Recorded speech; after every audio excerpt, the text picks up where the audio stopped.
I'm currently waiting for my daughter because she asked me yesterday if I'd take her for a sunset walk.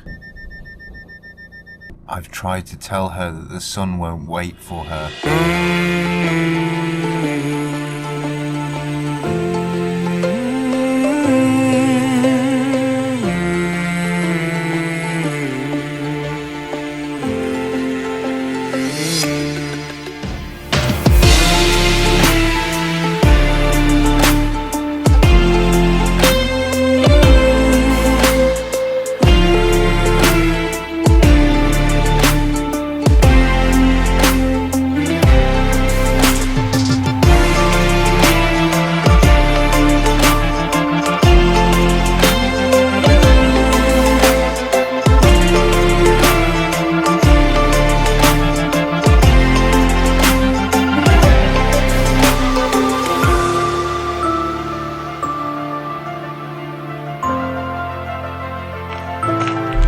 And that's a sunset walk with some moody teenagers.